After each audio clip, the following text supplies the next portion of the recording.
Kia ora koutou, good afternoon and welcome to another Smash online event.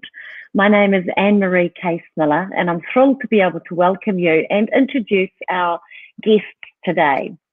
First of all though, I do want to do one of the very important things, and that is to thank our sponsors. Of course, Dairy NZ, we're primarily funded by Dairy NZ here at Smash, and also a huge thanks to Balance, Pioneer, FMG and Rabobank. We could not do what we do and bring our field days and online events to you without their help. So thank you so much to our sponsors. Today's online event, we're going to be talking about milk price fixing and the fundamentals of it. We're going to be speaking with, well, some experts and some people who've had some experience in actually using it. First off is Nigel McWilliam from the NBS Advisors, who believes that every dairy farmer should be using fixed milk prices. So we'll be finding out why. Gaynor Tierney is a farmer who has used it in the middle of a pandemic, in fact. And we're also going to speak with Satwant Singh from Fonterra, who was born and raised on a dairy farm in Gordonton.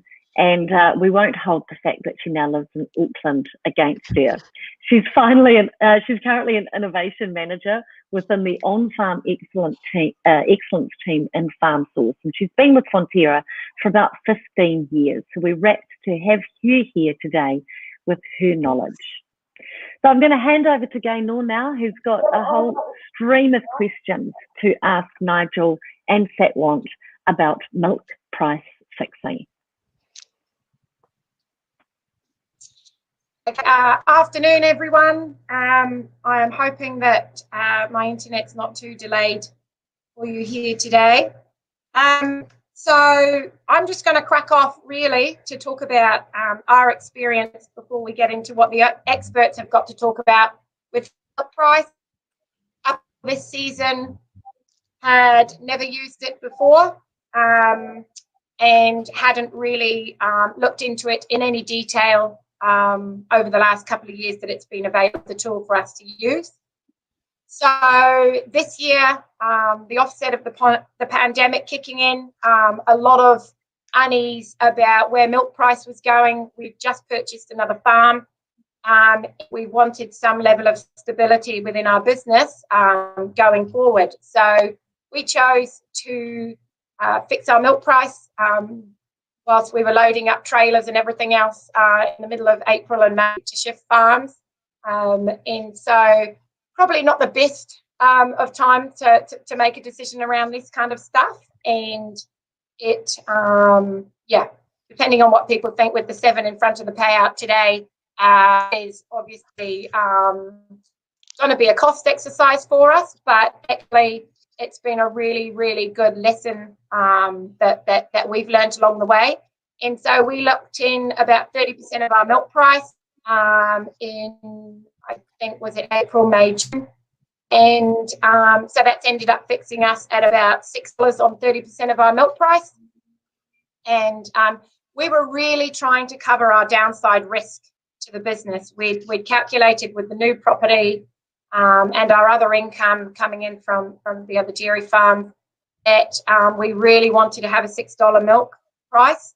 And so we wanted to make that as stable as possible for us. And so that's why we chose to go down that road. So it was really trying to offset the impact that maybe we were going to get a $5.40 milk price that some of the banks had been talking about.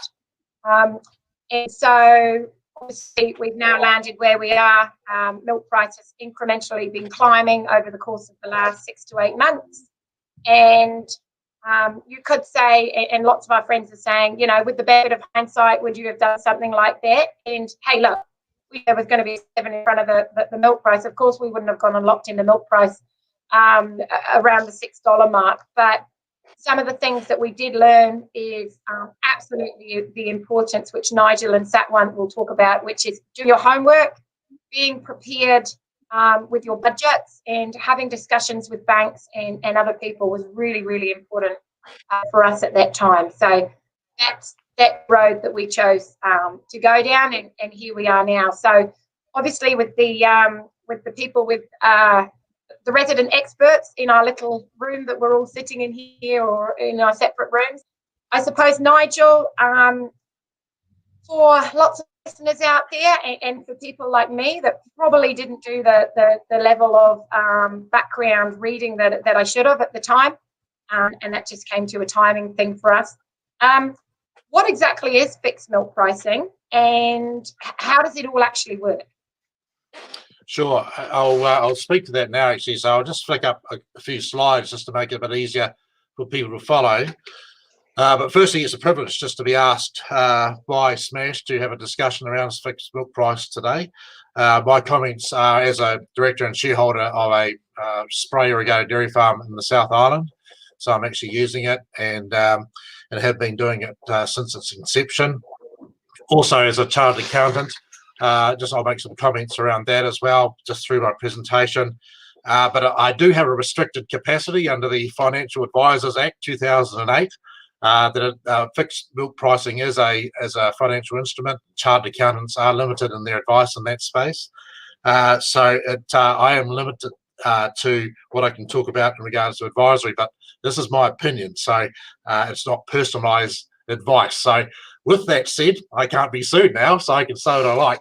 But basically, we'll just talk to what I think, or what is fixed milk pricing, and I've got some strategies and so forth to how to approach it, which is important. So we'll just move through to the first slide there. So basically, what I'll talk about is what is fixed milk pricing in the first instance, so there's a clear understanding. And I know it's Friday and it's difficult to talk about derivatives and things on Fridays, but I'll keep it as simple and as high level as possible for everyone to understand, because I need to understand it to engage with it. We'll talk about how it's going to work, how it doesn't work, the benefits as well, and then selecting a strategy to engage with it. Okay, so it's about not having regrets. Certainly with gain or side of things, it's not a regret thing, but it's also the reality is it is a downside risk protection tool, and it's not about gaming the high price. So we'll be selecting a strategy to keep you comfortable all year with your decision making, and then importantly, to finish up with some further advice on where we go with that. And there's a number of areas and avenues you can go. So just to speak to what is fixed milk pricing, the key is that FMP or the Fonterra's offering especially, there's a futures contract. And that's where a buyer and a seller make a delivery of a product at an agreed date, but we agree on the price today. So it is like any other normal contract. It's a financial instrument, and it's called hedging. And that contract, especially, the whole point of it is to protect you against price volatility. It's a downside risk tool. It's not about gaming for the high price. So that's super important to understand when you engage with fixed milk pricing. So hedging is done to offset the chance that your milk price will lose value over the course of the season.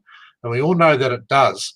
And we've all been there before, those who have been through various downturns. And I've certainly felt the pain of it myself with the 440 year and the 390 year, where we were promised $7 at the start of the season. It was quite different scenario at the end of it. So fixed milk price limits your loss to a known amount. You know what you're going to get and you know where that is. So that allows you to plan effectively. And so the whole key to it, the primary purpose is protection from loss. Okay, so that's, if you enter fixed milk pricing with that mindset, it's a tool you can use.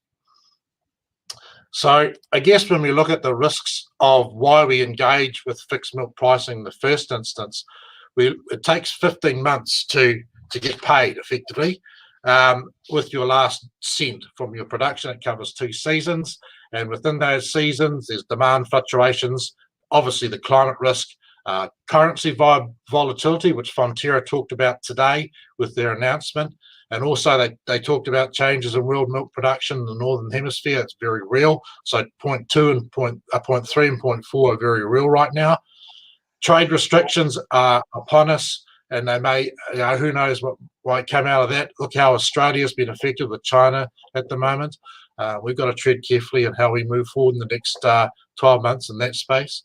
So that's that geopolitical instability too. We've just had an election in the States. It's impacted our dollar. It's always weakness with the US dollar during elections, and we're seeing that right now with 71 cents. So, there's pressures there. And then, of course, there's the on-farm risks, of course, too, with your farm compliance costs. Cost inflation this year as well, it's going to be massive. We've got a lot of inflationary pressures on the cost side with this quantitative easing. Costs are going up through the roof, especially with freight and the lack of supply. Taxation is also another issue. That's going to be a growing challenge as we move through the effects of this pandemic. And of course, your normal operational risks, which you're dealing with on a day-to-day basis, would affect your volume of production in the first instance. And we're in a pandemic. Don't forget that point. This is a challenging time, and we're just in a very privileged position in New Zealand to not to see it on a day-to-day basis. But the reality is we are in pandemic. So from a risk perspective, things are pretty high right now when you really, really drill into it. So hence the need to think about fixed milk pricing. So another sort of key point around is the fact that, again, it's not about trying to find the high price. It's about trying to stay in that break even, and for those who've got high debt, to avoid bankruptcy or remain solvent and be able to pay your bills on time. If you approach it like that, then there's no regret. So if you do go below the market, at least you can cover your break-even milk price and avoid financial distress later. So hedging itself is not a new concept, right? It's just new to New Zealand. Hedging's been around since 1848, and they started it in Chicago in the grain trade over there. And so the hedging concept's been around a while. It was brought to New Zealand for the dairy industry with the NZX about 10 years ago for whole milk powder. And Fonterra have offered it before in a limited capacity, but now they came back in the last 2 years to actually have a fixed milk pricing regime, which gives us an option. It's another tool there. So Fonterra offer that 10 times a year. The price is struck based on the global dairy trade and on the average of 3 days of settlements, and then that price is offered for 2 days the following week, and that gross price is offered with a 10-cent service fee deducted, which is then paid in February and March the following year. And you can lock in 50% of your milk solids, and your minimum contract is 1,000 kg. So it's not a bad entry tool. It's not a bad way to start to understand futures and milk price hedging. There are a number of other tools, of course, using the NZX. You can go out 3 years and you can actually lock in 100% of your milk as well. It's a little bit more complex, but certainly Fonterra's offering is a really good start. And you're only 3 clicks and you've done it. So it's all through your Farm Source website. So I think it's very accessible and something that people should be familiar with. Okay, so probably another part of fixed milk. So, yeah, sorry. Nigel, is that a good time, maybe? Nigel, is that a good time to bring Satwan in to actually talk about the Fonterra tools or not? Absolutely. Satwan, go for it.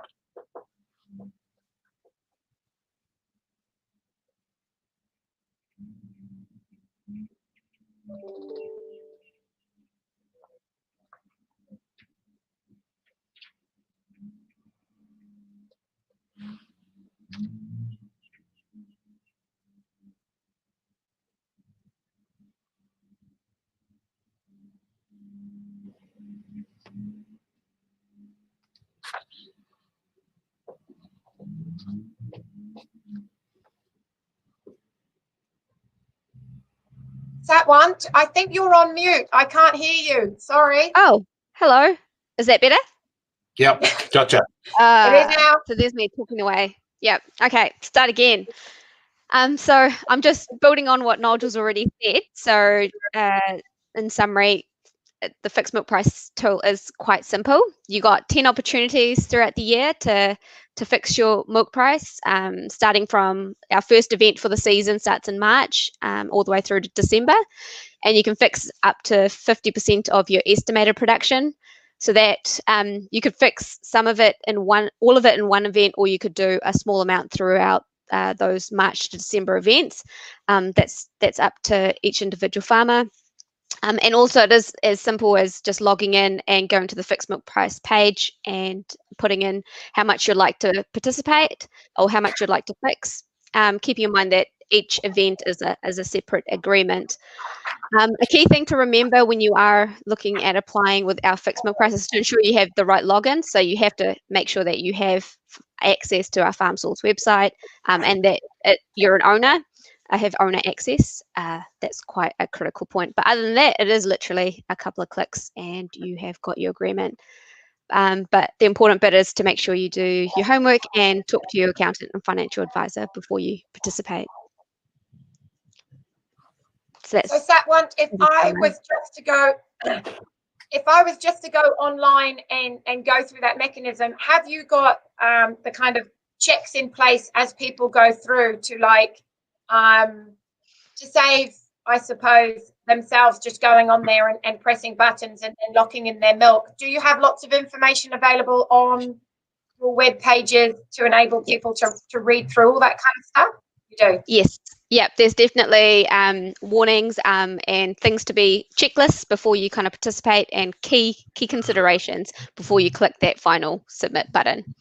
And keep in mind, so as soon as you do submit, a copy of your application gets emailed through to you and to any other owners that we have on against the farm in our system so that everyone knows that the farm has applied for fixed milk price. Yep. And I suppose going on from there before we kind of come back to Nigel, how many farmers have taken it up this season, Satwant? Are you able to share that kind of information? Has it been widely used or? It has. This season's been it's been an increase from last year to this year. So we've got one more event. So on Monday is the last event for this season. We've had over 1,600 farms participate in fixed milk price. So that's around 18% of our farms have locked in some portion of their milk price this season. So that's a huge amount. So, but this year has been, a bit of a roller coaster. So much uncertainty at the beginning of the season where we didn't quite know where things were heading. Same, reasons behind why you participated earlier this year. So there's definitely a lot of other farmers in the same boat. And I suppose on that note, coming back to you, Nigel, do you perceive, because quite a few farmers would have locked some of their milk price in early, and now we've kind of come 6 months into the season, and obviously it's quite a different picture that we're facing, do you think a lot of farmers will be a lot more cautious next year? What are your thoughts on that? I think there's still a long way to go. Right, so I wouldn't get too carried away. You don't celebrate winning the game before half time, and we're not even halfway through the season yet. We've got to wait to September next year. 2020-21 is going to be the tough one. We're still in the event with regards to pandemic at the moment. Still in that the event in regards to it's rolling out, it's happening, but all the quantitative easing that the government has done has made it so simple for us with the money being accessed to the banks, and there's really no real effect. We've got a housing crisis going on in the middle of a pandemic. Next year, when the money runs out from the government, that's when we're going to find the pinch. And you've got to remember, our trading partners have had their food services shut down for a long time. They're still producing milk very, very rapidly, and yet they got nowhere to put it. And at some point, it's going to turn up in our markets. And so we've got to be very conscious of that. As I said, it's till September, and you might be thinking that in September next year that 587 net was actually a pretty good price. So what I'm saying is you got to protect the downside. We've been there before with 840 payout. I was, we saw the next year's forecast at $7, and I commented to one of my fellow directors and saying, well, that's pretty good. I'm happy with that. Well, it ended up at 440. Then the next season it was 390. So this and if we had fixed milk price hedging then, we would have locked everything at $7. It would have been great, but we didn't, and we're exposed. But now we've got that tool, and it's taken some heat out. So long way to go yet. Yeah, Yeah, awesome. And I mean, that is the protection around the downside risk. So before we come back and talk to Nigel about some of the things we can do in our own budgets at home and how we could prepare ourselves for looking at the options around fixed milk price.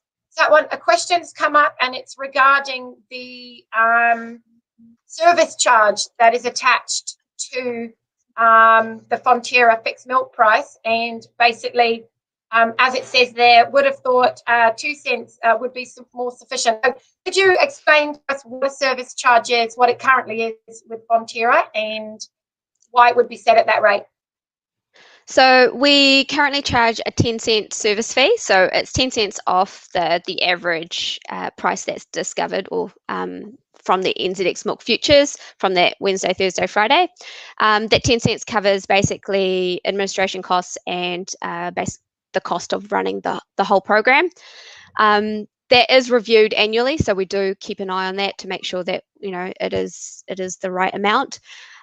So as to would 2 cents be efficient or 10 cents, that is reviewed. But I suppose the key thing as well to keep in mind is that we do offer, I suppose it's liquidity as well. So there is a bit of covering the cost of being able to offer this tool compared to if you were to go straight to the NZX. We do offer quite a bit of volume on fixed milk price versus what's already available on the NZX. So there is a little bit of a cost that we take into account as part of that 10 cents. But yes, it's constantly something that we're reviewing to ensure that we can keep it as low as possible. Okay. Yeah, that's great. Thanks, everyone. And I'm sure, look, going forward, if people have more direct questions around the fixed milk pricing within Fonterra, you'll be talking to us in a little bit about who they need to go and talk to gauge that advice. So, Nigel, probably coming back to you around, I suppose, some of the things we need to be doing at home ourselves to make the decision around whether or not fixed milk pricing is right for us.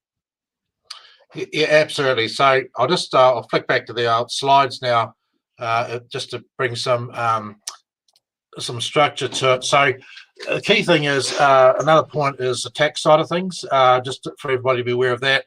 Given that it's a known contract and you know what you're going to get under the Tax Act, that means that the expected income is actually determined, and therefore effectively we've got to bring in the retros into this financial year. So that's probably something that's not well known.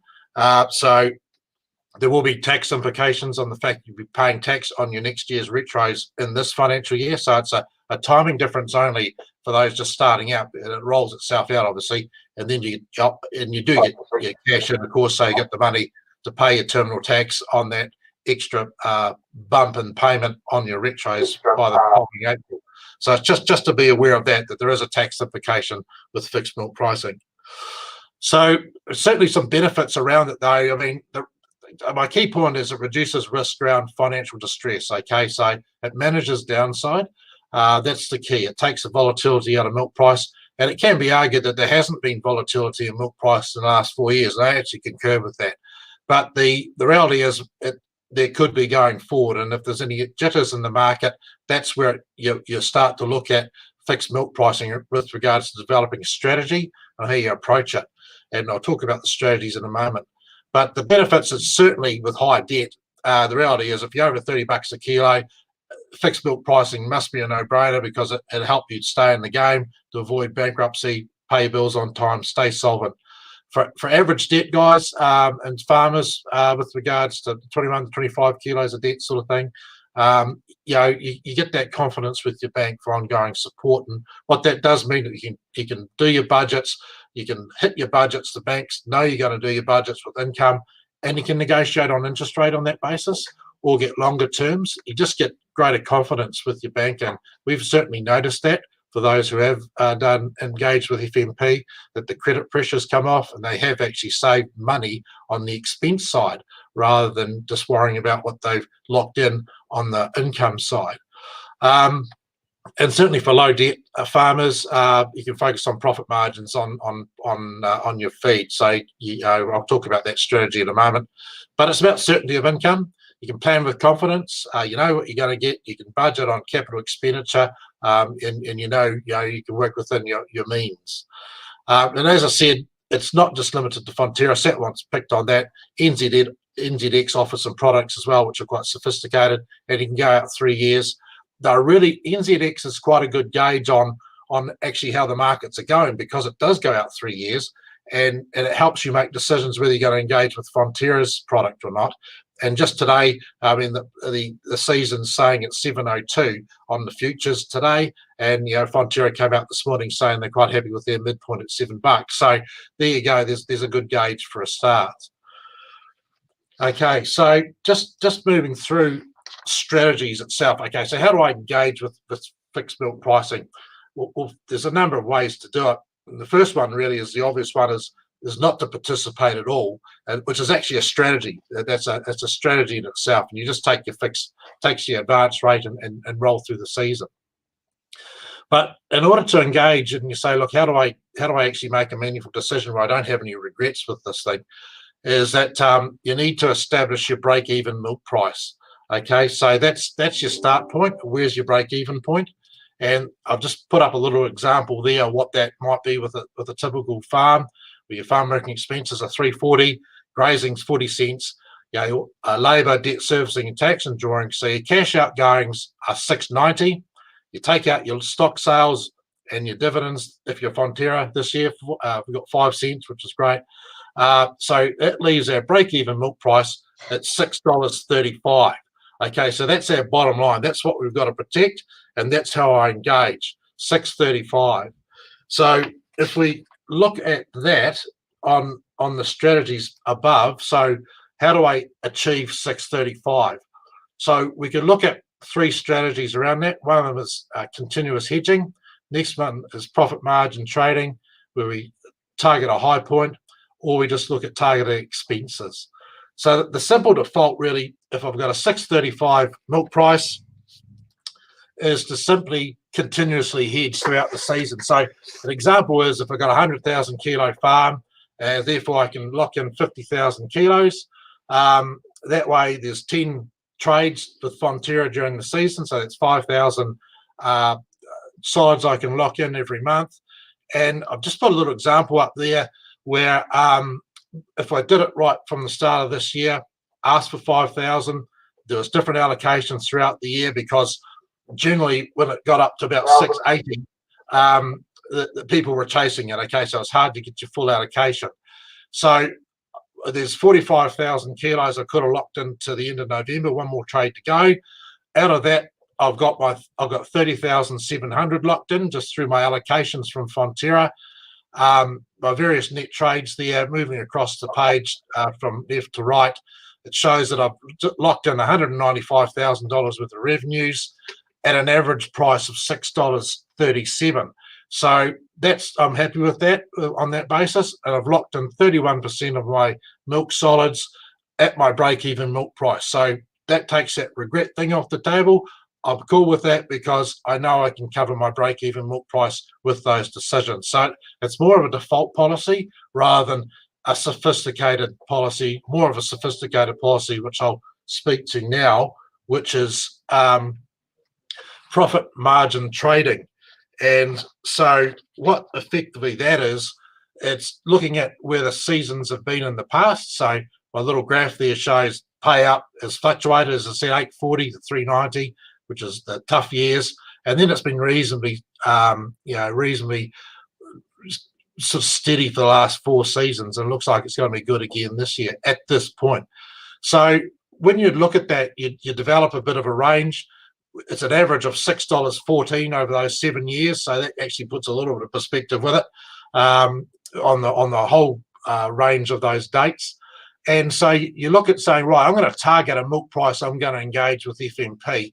And that means that I'm quite happy to lock in 30% of my production at $6.30. That's my break-even milk price anyway, and I'm going to target that. If it gets to $6.70, given that it's been historically a good price, I'm happy to lock in 40%. So there's your policy. And if it's $7.10, that's great compared to the last. That's actually the peak of the last 5 years, almost. It's past $7.14 last year. So I'm happy to lock in my full 50% at that level. And you'd attempt to do that. If you want to go more than that, then you'd go off to NZX. But the other point of it is actually developing a crash point as well, meaning there's a floor. So if it all turns south and things aren't looking good in the media, pointing to issues with trade and so forth, and your data is starting to reflect that, milk price starts to drop, it hits $6, you say, righto, I'm going to minimize the damage. Fixed milk pricing is about managing the downside risk, remember. I'm going to lock in 50% at $6 and just take it, because that manages my bottom risk. I don't want to game it all the way down to $3.90 again for things that I can't control. So it's about targeted profit margin trading, having a number in your mind that you're going to target, and sticking with that policy. And probably the next one to look at is the targeted expenses. We've probably got time.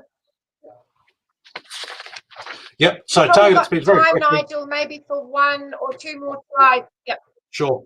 And that's what I've got. So target expenses basically is just picking out two expenses, your biggest expenses you've got on your farm, and wanting to cover that with fixed milk pricing.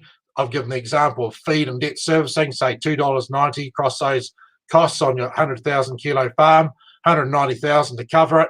So on that basis, on the last trade at 673 net, I needed to lock in 28,000 kilos to cover those expenses. So I would do that. I know I've got 28% of my production locked into those two expenses, and then I'd try and better those expenses by going to the bank and trying to get a better margin or negotiating on feed. But I know at least I've got those costs covered. So that's targeted expenses, and it's not a bad strategy either.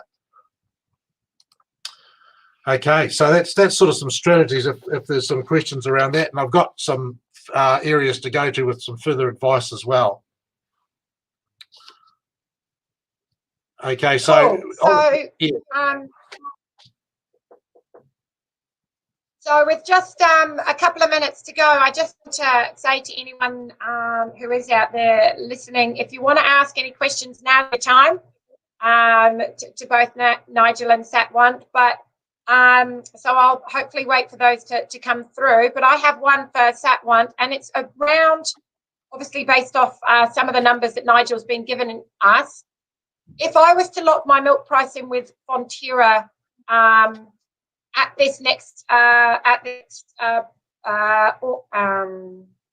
fixed price offer coming through next week, how do my payments then come through for the remainder of the season? How would that work? So how fixed milk price works is that we allocate the fixed price to your first lot of milk solids. So for example, if this is the first event that you participate in for the season, is this December one, what we'll do is we'll backdate it and allocate it to your milk solids that you supplied from June onwards.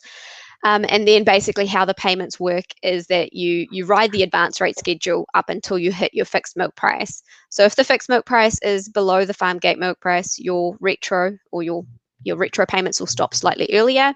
But if your fixed milk price is higher than the farm gate milk price, then you'll get the lump sum or the amount owing in that last retro. We have calculators and we've got the online payment estimator as well. So there's tools available to help you kind of figure that out as to how the payments will flow for you. But also there's a monthly fixed milk price summary page that's included as part of your monthly milk check as well, to help you keep track of your fixed milk price payments and your agreements that you have. Okay, great. So on that note, around kind of understanding, even, using some of those milk price calculators and things like that, going on from there as well, who am I best to go and seek for extra advice on this? Because obviously covered a whole lot of information in a really short period of time, and it's been fantastic.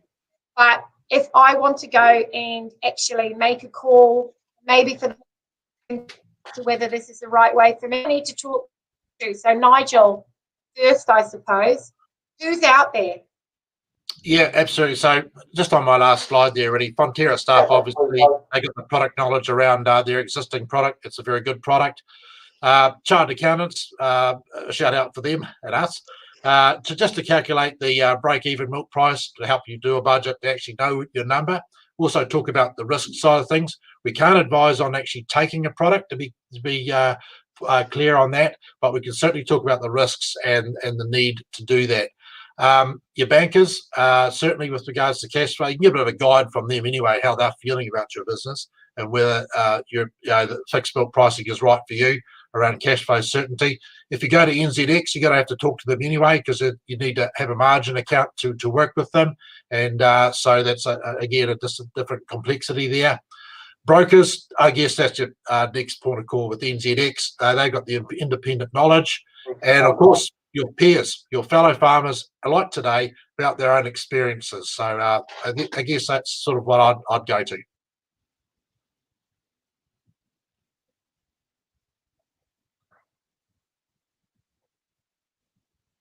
Great. That's awesome, Nigel. And I'm assuming, Satwant, you would say the same thing.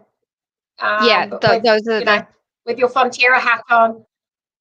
Yeah, so I'd agree. Those are the key places. There's also, I suppose, there's more and more information starting to come out in the industry as well. So Dairy NZ's got some information, but Lincoln University's been doing some seminars across the country as well. So there is more and more information out there. So I do encourage everyone to take those opportunities like this seminar to learn more about it, and also just to learn how to make sure you're prepared for when making that decision to take part or not. Right.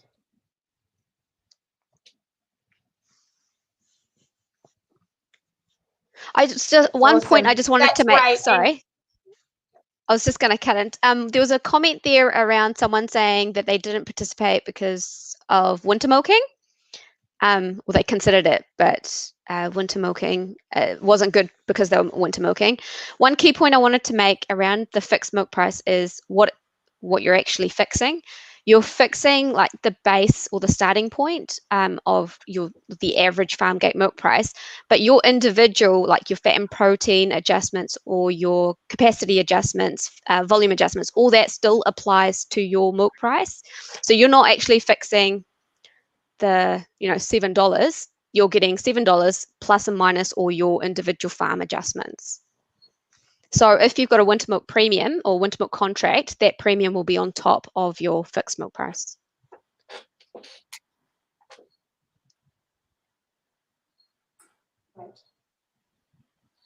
Awesome. That's awesome. And look, I know we've run out of time. Hugely appreciate the input. I see Annie's just come back on. So we'll leave her to round it up.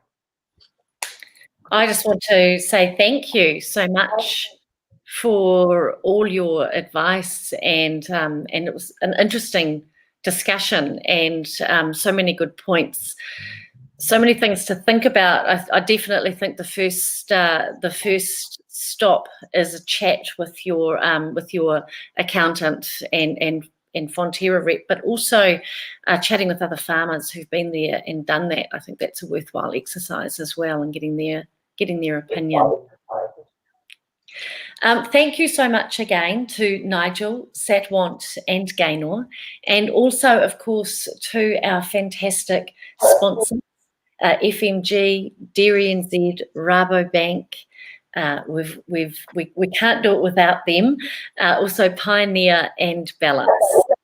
We've got a couple of field days coming up, one in the Bay of Plenty at Pukahina next Tuesday, and we're going to be up in Whangarei at Pakotai looking at bananas and the research around bananas for feed. So all of that information on our Facebook page, and or of course check your you'll be getting those flyers. Just make sure they're not going through to spam. Have a fantastic weekend, and thanks again, Nigel, Satwant and Gaynor. Thank you. It's been a pleasure. Thank you.